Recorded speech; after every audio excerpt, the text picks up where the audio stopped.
विद्या gas paper का question number 23 है।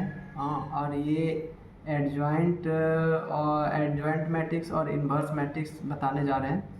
और ये तुम्हारा क्लास 12th में भी हम लोग पढ़ चुके हैं मैट्रिक्स, उसी पे आधारित ये क्वेश्चन है। और ये क्वेश्चन 3x3 के मैट्रिक्स पे है। और उसको हम समझाने जा रहे हैं, हम बना चुके हैं पर समझा देते हैं अच्छे तरीके से। इसी प्रकार से जितना सारा रहेगा तुम्हारा वीडियो, ये सारा वो 3x3 का मैट्रिक्स इसी प्रकार से बनता है। ठीक है, तो ध्यान से समझना।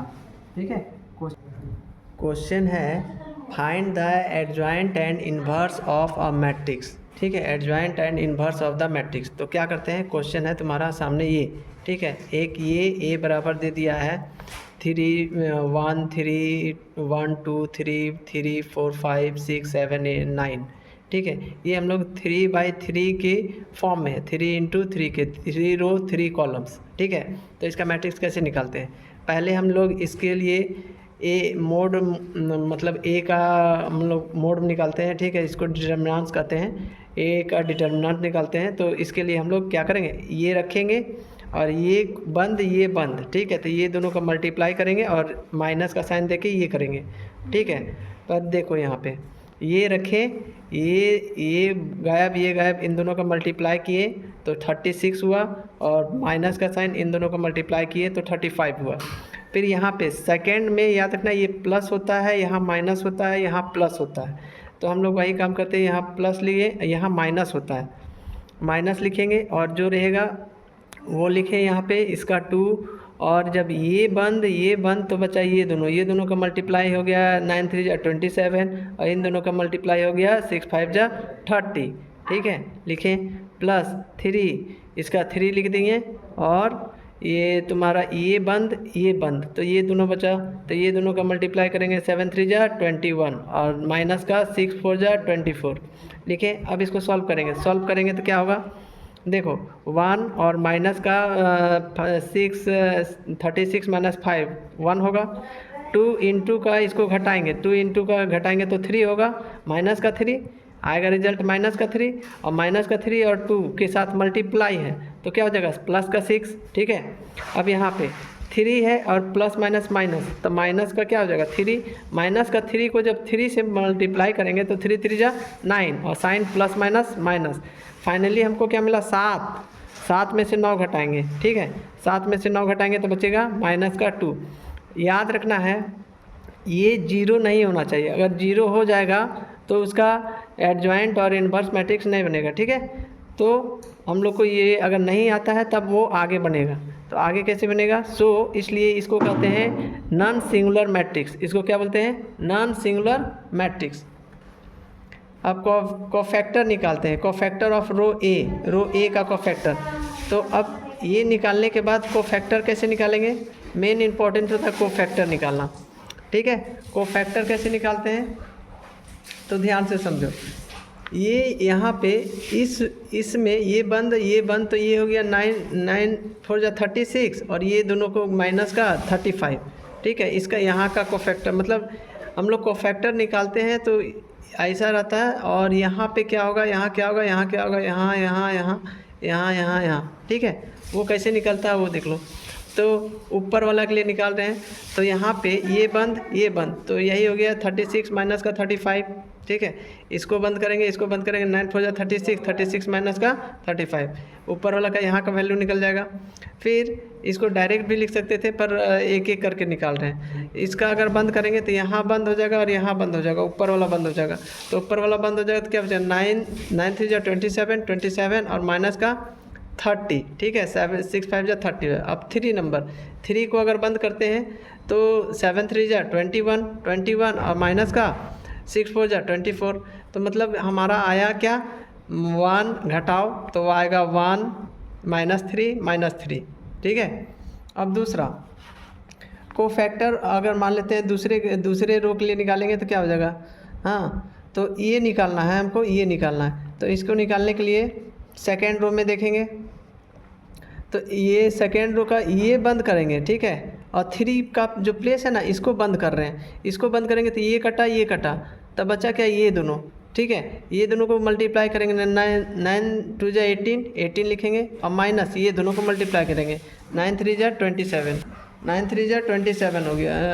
मतलब ये बंद होगा और ये बंद होगा, तो ये बंद होगा, तो यहाँ देखो ये बंद किए, ये बंद किए, तो इसमें 9 2 जा 18 हुआ और 7 3 जा 21 हुआ, तो मतलब पहला वाला हमको निकल गया, यहाँ वाला वैल्यू हमको निकल गया।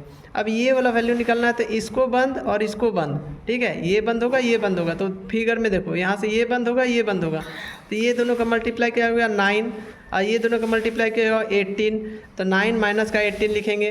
अब फिर थर्ड वाला को बंद करेंगे, इसको बंद करेंगे, तो ध्यान से देखना, ये बंद, ये बंद, तो क्या बचा, ये और ये, तो इसको गुना करो, तो 7 3 जा 7 1 जा 7, 7 माइनस का 6, 7 माइनस का 6 2 जा 12, 6 2 जा 12, तो यहाँ पे 7 माइनस का 12 हो गया। मतलब हमारा ये वैल्यू मिला -3, ये वैल्यू मिला 9, ये वैल्यू मिला हमारा 5 माइनस का 5। उसी प्रकार से ये वाला में देखो, थर्ड रो में देखो, थर्ड रो का वैल्यू है 6, ठीक है, तो इसको बंद और नीचे वाला को बंद करेंगे, इसको बंद और इसको बंद, तो ऊपर में हमको क्या मिल रहा है, ये दोनों देखो बंद करेंगे तो, ठीक है, तो इसको गुना करो, ठीक है, तो 10 हो जाएगा, 5 2 जा 10 माइनस का 12, 10 माइनस का 12, देखो यहाँ पे 10 माइनस का 12, फिर यहाँ पे इसको बंद और इसको बंद नीचे वाला को, तो बचेगा क्या, ऊपर वाला ये दोनों, तो 5 1 जा 5 माइनस का 3 3 जा 9, 9 हो गया, ठीक है। अब ये वाला 9 को बंद करना, हमको 9 को बंद करेंगे, तो 9 को बंद करेंगे, ये बंद, तो ये बन 4 1 जा 4 माइनस का 3 2 जा 6 हो गया। हमारा निकला क्या, ये। अब इसको निकालने पे हमारा जो मेन, यही कोफैक्टर निकालना ही मेन होता है, ठीक है, ध्यान से समझ लेना, यही कोफैक्टर बहुत ही इंपॉर्टेंट होता है। कोफैक्टर निकालने के बाद ही हम कुछ कर सकते हैं। कोफैक्टर निकालें। अब आ जाओ नेक्स्ट पेज में। अब देखो कोफैक्टर तो हमारा निकल गया। कोफैक्टर जो आया ए का, वो जो है यहाँ पे आया है 3 -3 3 -3 -3 -9 -5 -2 -4 -2 -2 -4 -2, ठीक है। अब कोफैक्टर निकालने के बाद हम इसका क्या करते हैं, डायमंड शेप को, है ना, यहाँ पे देखो डायमंड का जैसा आकार बन रहा है, इसलिए इसको डायमंड शेप के आकार को हम लोग क्या करते हैं, इसकी वैल्यू को हम लोग चेंज करते हैं। प्लस साइन रहेगा तो माइनस करना है, माइनस साइन रहेगा तो प्लस साइन करेंगे। तो माइनस है तो इसको प्लस बना देंगे, माइनस है तो प्लस बना देंगे, माइनस है तो प्लस बना देंगे, माइनस है तो प्लस बना देंगे। सिर्फ डायमंड शेप वाले क्यों, अब बाकी जो जहाँ है उसको वैसा ही लिखेंगे, ठीक है। तो ये लिख दिए, ठीक है। कोफैक्टर ए को निकालने के बाद ये काम किए, ठीक है। उसके बाद हमारा काम क्या है, कोफैक्टर निकालने के बाद इसमें हम लोग क्या करते हैं, उसके बाद ट्रांसपोज करते हैं, ठीक है। एडजॉइंट ऑफ ए जो निकलता है, एडजॉइंट ऑफ ए जो होता है, ठीक है, ट्रांसपोज करते हैं। ट्रांसपोज का मतलब हो गया रो को कॉलम में अरेंज करना, ठीक है। मेरा ये रो है, मान लेते हैं, इसको रो को कॉलम में कैसे कैसे अरेंज करना है, इस रो को ऐसे, इस रो को ऐसे, इस रो को ऐसे, उसी को कहते हैं ट्रांसपोज करना, ठीक है। अब यहाँ पे देखो हमारा ये है, इसका हम लोग ट्रांसपोज करेंगे, क्या करेंगे, ट्रांसपोज लिख दिए। अब ट्रांसपोज करेंगे इसका, हम लोग रो को कॉलम को ट्रांसपोज करेंगे। अब यहाँ पे ध्यान दो, ट्रांसपोज करेंगे मतलब ये वाला को सीधा लिख देंगे, ये वाला को ऐसे लिख देंगे, और ये वाला लाइन को सीधा लिख देंगे। अगला लिख दिए, यहाँ पे देखो, इसको हम लोग ऐसे लिख दिए, इस रो को हम लोग ऐसे लिख दिए, इस रो को हम लोग सीधा लिख दिए, ठीक है। उसके बाद क्या करते हैं, उसके बाद हम लोग इन्वर्स निकालते हैं, ठीक है। ये एडजॉइंट ऑफ ए निकल गया। अगर क्वेश्चन में बोलेगा एडजॉइंट ऑफ ए निकालिए तो यहीं तक निकालिएगा। फिर इन्वर्स ऑफ ए निकालना। इन्वर्स ऑफ ए कैसे निकलेगा, तो इन्वर्स ऑफ ए का मतलब ए जो आया है एडजॉइंट ऑफ ए, उसी का इन्वर्स करना है। तो फार्मूला होता है एडजॉइंट ऑफ ए बाय का डिटर्मिनेंट्स ऑफ ए, ये निकालेंगे, ठीक है। अब ये कैसे, ये तो हम निकाल चुके हैं, ये अभी निकाले, ये वाला यहाँ पे लिख देंगे, ये वाला यहाँ लिख दिए, और यहाँ पे फार्मूला है डिटर्मिनेंट्स ऑफ ए। तो डिटर्मिनेंट्स ऑफ ए हम लोग पहले निकाल चुके हैं। डिटर्मिनेंट्स ऑफ ए का वैल्यू था 2 माइनस का 2, देखो ये यही है, यही डिटर्मिनेंट्स का वैल्यू माइनस का 2 आया था। तो माइनस का 2 हम अगर लगाते हैं तो यहाँ पे माइनस का 2 लिख दिए, ठीक है, माइनस का 2। अब इसको देखो, जब इसको इससे डिवाइड में है तो इसको डिवाइड कर दो, तो क्या हो जाएगा, माइनस का 1/2 हो जाएगा। इसको डिवाइड करेंगे तो माइनस का 3/2 हो जाएगा। इसको डिवाइड करेगा तो हो जाएगा -2/1, तो मतलब इसको अगर -2 से डिवाइड करेंगे, ठीक है, इसको इससे डिवाइड करेंगे तो ये सब कट जाएगा, तो वैल्यू बचेगा 1।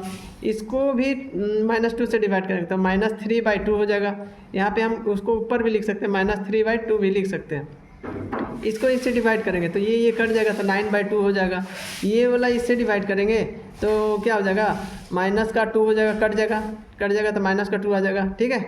अब इसको देखो, यहाँ पे यहाँ 3 है ना, -3 को इससे डिवाइड करेंगे तो ये कटा, तो 3/2 लिख दिए। इसको इससे डिवाइड करेंगे तो यहाँ पे आ जाएगा, ठीक है। इसको भी इसी प्रकार से आ गया। तो ये हमारा फाइनली आंसर यही आया। इसको मतलब हो गया इन्वर्स ऑफ मैट्रिक्स यही है, INVERS, inverse of matrix, MATRI, matrix A का इन्वर्स यही है। थोड़ा सा ध्यान देना है, क्वेश्चन बहुत ही आसान होता है 3/3 के लिए। हाँ।